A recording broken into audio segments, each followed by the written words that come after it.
Welcome to our services for students in grades 5, 6, 7, and 8. My name is Mike Shealy. I'm the middle school pastor at Mount Pleasant Christian Church, and I'll be your host today. As we get started, we're going to have a game today called For the Win. Some of you may be familiar with it. We've played it at our Mix event. We've played it a little bit at summer camp. We played it at the Student Ministry Center. We have a different way we're going to play it online today. So all you need today, normally you would need cards. Today all you need is a sheet of paper and a pen. If you've got those things, you'll be ready to go. And then for our teaching time, you need to have a Bible, whether it's a print Bible or a Bible app, make sure that's ready to go. And then a pen and paper to take notes, or you can look up the event notes in the Bible app. If you have any problems finding that, you can just go to mpcc5678.com/online, and there's a link right in there to take you directly to today's notes, and you can even go back later and check out older notes from that link as well.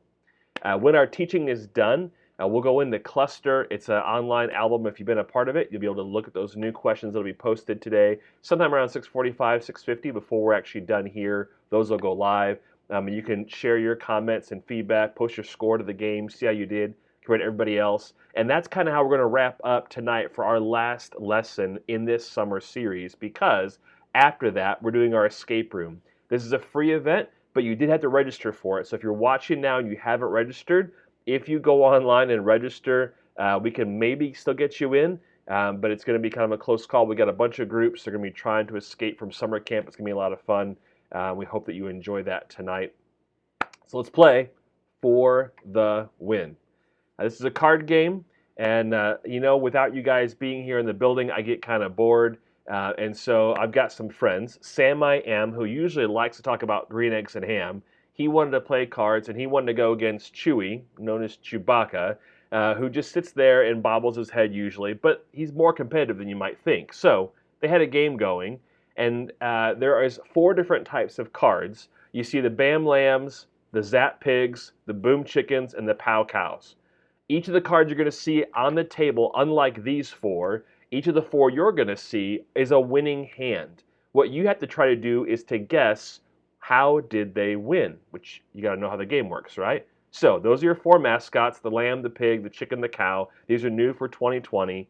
Here's how the game works. You're just trying to get 4 of a kind. So if you put down 4 cards and they all have the same mascot, that's the simplest one. 4 of a kind, mascot, done. But you can also go for the corners. You can go for the outside corners or the inside corners. And if you do that, your corners can be matching by color or by shape or by the number that's in them. So you can match the mascot and you can match the corners outside or inside, and then by color, shape, or number. So it's a lot to kind of process, which is why when you're playing the game, people can get so excited about playing and miss obvious ways people win. So we're going to test you on that part of the game tonight. Here's how it's going to work. I'm going to show you 4 winning cards. And for the first 5, you're going to have 10 seconds to guess how that person won, whether it was Sam I Am or Chewie. And then in the second 5, 6 through 10, we're only going to give you 5 seconds to try to figure it out on screen. You get points, and we'll show you how that all works here. Grab your paper, number from 1 to 10. Pretty simple, 1 through 10. And then draw a line, because you're going to have 2 columns of information. So number from 1 to 10. That should be working pretty well for you, okay? All right, so on that first column, if the match is because of the mascot in the center, all you do is write an M next to that number, and you're done with that one. If the match is through the 4 corners on the inside of those cards that are sitting there, then you'll write an I for inside. If the match is on the 4 corners on the outside of the card, you'll write an O. It may sound complicated. I think it'll make sense once we get playing. So that's the left side. Number 1 through 10, you're going to write M for mascot if that's what matches, or you'll write an I if the 4 corners on the inside of the cards match, or an O if the 4 corners on the outside of the cards match. On the second column, if it's a mascot, like I said, you're done. You don't have to write anything else. But if the match is by color, then you're going to write a C in the second column. If the match is by shape, you're going to write an S in the second column. And if the match is by number, you can write an N in that second column. Because you can guess, right? If it's inside or outside, you have a good guess in the first column. But if you really understand what's going on, then you'll get the color, shape, or number part of how they matched. and each of those is 50 points. So it's 100 points total for each question. If the answer is mascot, that's all you have to put down, you get 100 points. If the answer is inside or outside corners, you get 50 points for getting that correct, and you get 50 points for determining if it's a color, shape, or number. All right? Here is our first one. You have 10 seconds. Go. How do those 4 cards match? All right, time is up. If you look really closely, they're 4 lambs. They're the mascot. That should be the easiest one. You'd be surprised when you play this game how many times people miss that one. All right, here we go. So if you got that right, 100 points. Only had to write down an M in the first column. Here's number 2. 10 more seconds. How do those 4 match? Mascot, inside corners, outside corners. If it's a corner, is it a color, shape, or a number? All right. This one was the inside and shape. All of those are triangles. They make a square and you put it all together. They're different colors, different numbers, and different mascots, but all of them have the same shape. So 50 points if you said inside, and 50 more points if you said shape. Here is number 3. 10 seconds. What matches on these 4 cards? All right, time is up. If you're paying close attention, it's the outside corner and it's the color. So O for outside in the first column, 50 points. C for color in the right column, that's another 50 points for you. And here comes number 4, 10 more seconds. How do these 4 cards match up? That might have been a little bit tricky for you, but it was outside number this time. All of them have different shapes and colors, but they all have the number 2, even though 3 of them on our screen are upside down as we're playing the game. All right? Okay, last one with 10 seconds, then we're going to speed it up. So here we go. Number 5. What do these 4 cards have in common?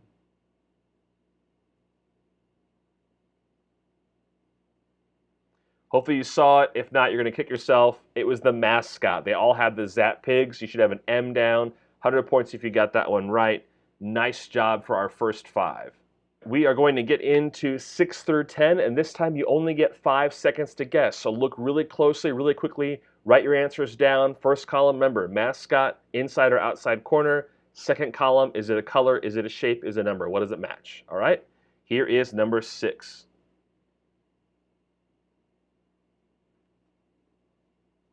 All right, time is up. That was quick. Outside shape. Those are all circles on the outside corners of how those all match. So if you got that right, 50 points for outside, 50 points for shape. Here's number 7.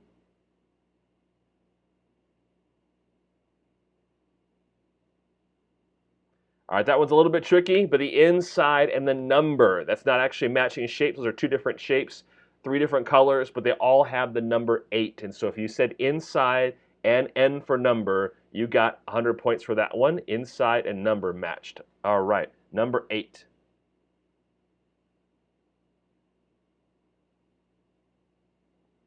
Okay, it's the Pow Cow. It was a mascot that time. If you got the mascot, 100 points. Just a real simple match there. 2 questions left, 2 sets of cards left as Chewy and Sam I Am played a little game on my desk. How do these cards match? If you're paying attention, it's the inside and color. So I and C for inside and color. The shapes are different, the numbers are different, but the colors match there. All right, last one, number 10.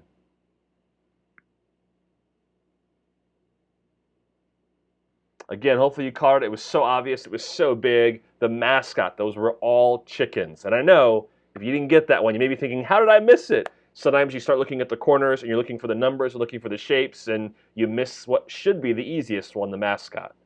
Okay, so you're going to add up all your points. Here's what your scorecard should look like if you got them all right. 1 was M for mascot, 2 was I, inside and shape, 3 outside color, 4 outside number, 5 mascot, 6 outside shape, 7 inside number, 8 mascot, 9 inside color, and 10 mascot. If there's only a mascot there and you got it right, 100 points. If there's an I or an O and then an S, C, or N, if you got one of those right, you get 50 points, both of them 100 points. Add them all up. If you're playing against somebody else in your house or you just struggled and need some extra points, we have one more tiebreaker bonus question for you. What do these 4 have in common? All right, time is up. It was the outside and color. These might have tricked you up because these are 4 cards from a different Outer Realm For the Win deck from the last couple of years, but it's the same kind of game. So those were all green in the corner, even though it was different numbers, different mascots, different shapes. So if you got outside, 50 points. If you got color, another 50 points, possible 100 bonus points there. Remember, when we go into cluster tonight, you can go in and put your score on. And if you're watching this and playing sometime besides Thursday, go in and see how everybody else scored, and then you post your score on cluster 2. Stream starting soon.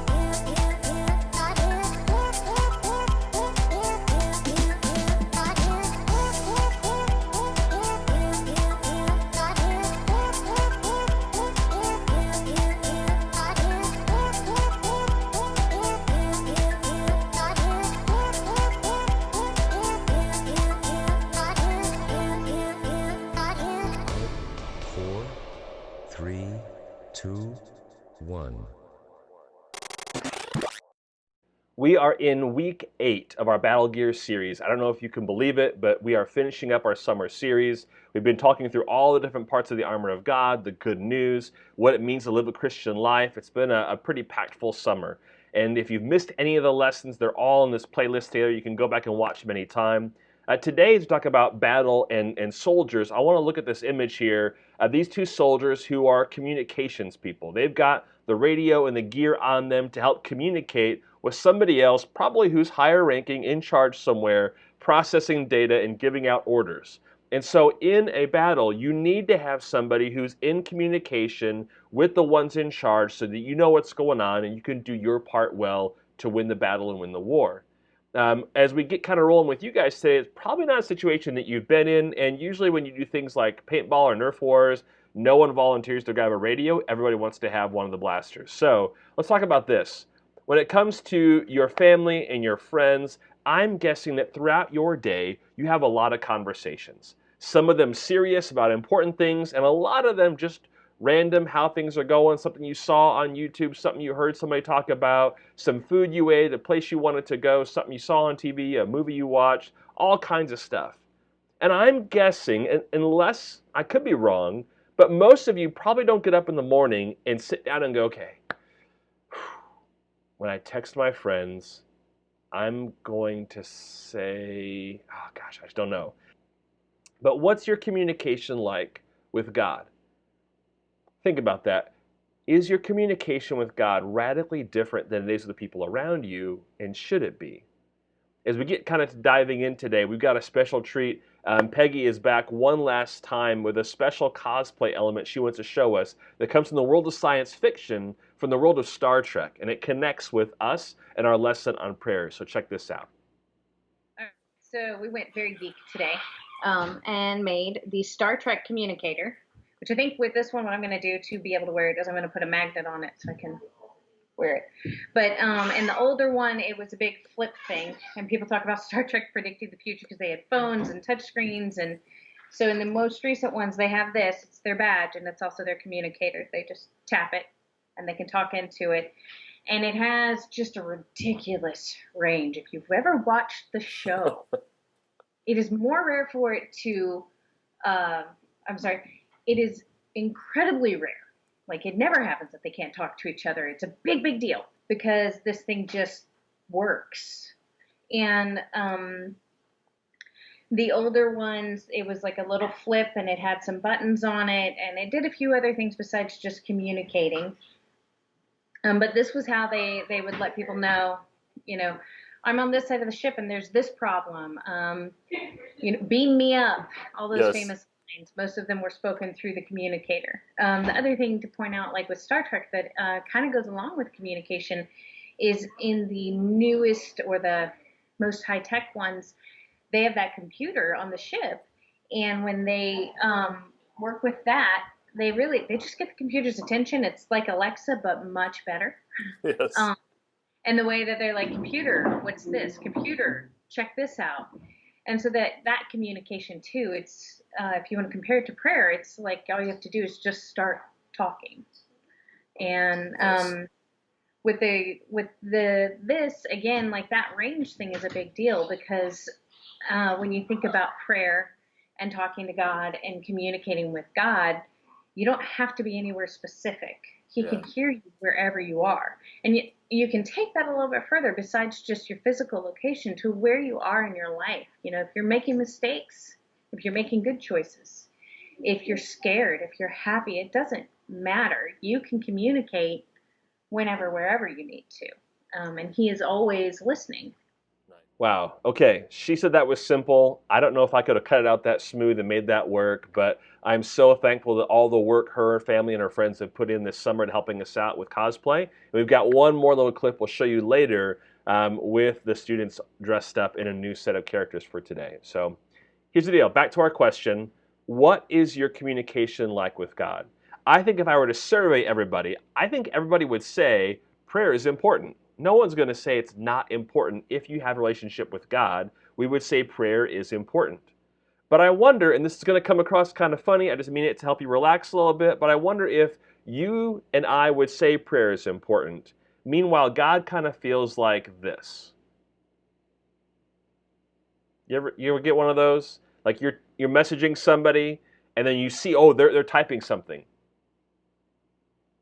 And then you wait, and you wonder, like, are they actually responding, or did they start to and get interrupted? How many times do we get frustrated with this with our friends? And how might God feel like that with us?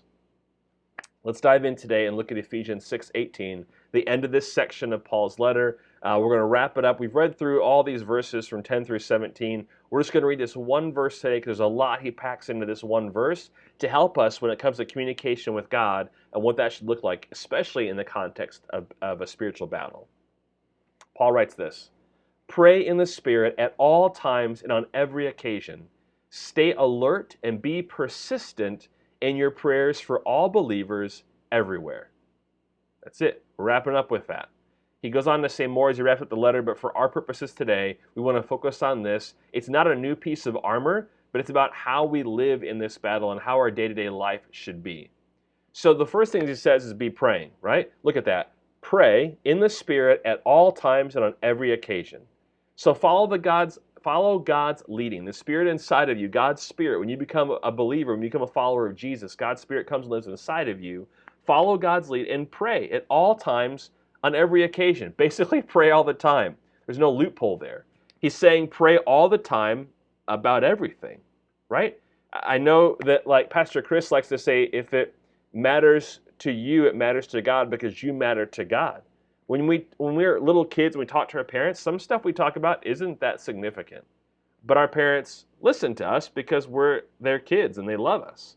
When my kids talk to me about things, the same way. Sometimes even now as an adult, I think my kids, and even my wife, listen to me, not usually because they're genuinely interested in what I'm talking about, but just because they love me, and then even there's a limit to what I'll talk about. But when it comes to God, He wants to hear from us. It should be a normal, everyday conversation. So what does that look like? Well, let's see the next instruction here, and then we'll come back and answer that. Paul says to stay alert. This is battle language. Like, be on watch, be prepared, be alert, watch what's going on, stay awake. It's this idea of helping us overcome some common problems when it comes to battle and to life. One of those is spiritual tiredness. Do you feel like, gosh, like I'm trying so hard to do these things for God, and I don't know if I'm doing it right? We get kind of tired of the things we're working on. Or we get complacent. Complacency is this word that means, you know what? It's good enough. Like, I'm satisfied.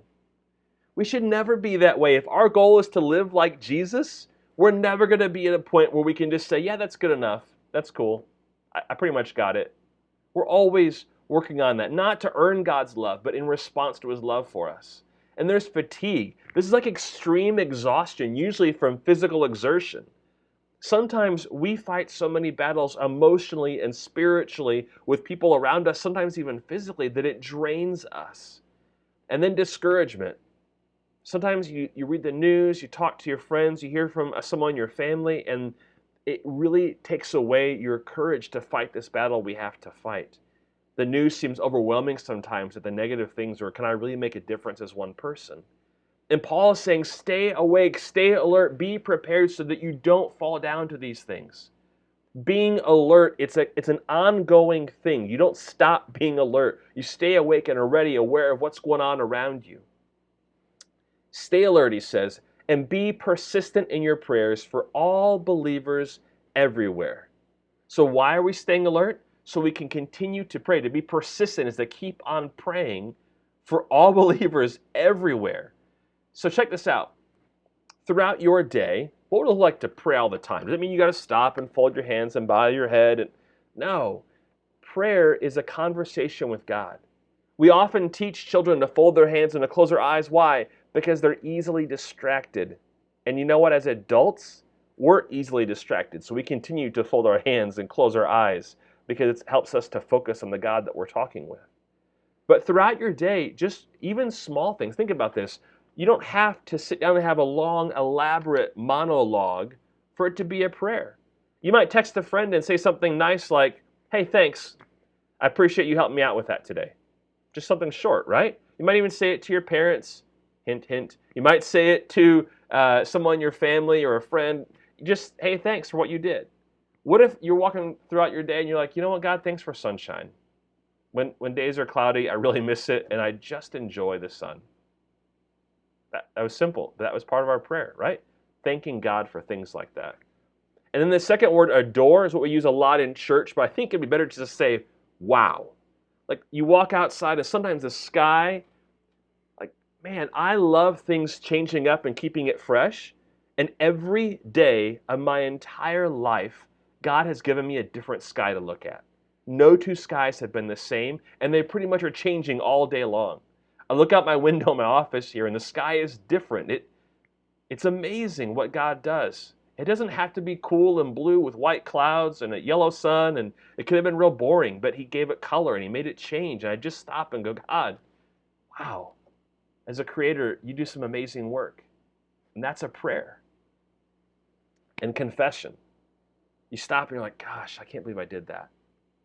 God, I'm sorry. I did not honor you. I did not honor that person. I just want to confess to you, not because God didn't know, but because we need to take responsibility for what we've done. And that's a short, sometimes painful, but prayer. And then others. You think about a friend, someone comes to mind, you just stop and say, God, can you help that person with whatever they need? We're really good at saying, I'll pray for you, but we're not as good at actually praying for somebody. So what if you just stopped and just took a moment and just prayed for someone? Or what if you're talking to a friend and you understand there's something they need prayer about and you stop and pray with them and for them right there? The others is a big deal. And then the last thing, because we don't need to leave this out, is for ourselves, right? God, can you help me with this? We've thanked him, we've celebrated and wowed at him, we've confessed what we've done wrong, we've prayed for others and we prayed for ourselves. This is not a formula. This is just a reminder that everything that we think about and experience in our everyday lives are things we can be praying about with God. And if you look at the first letters, it makes this cool tacos acrostic. What if we made praying and being alert a way of life?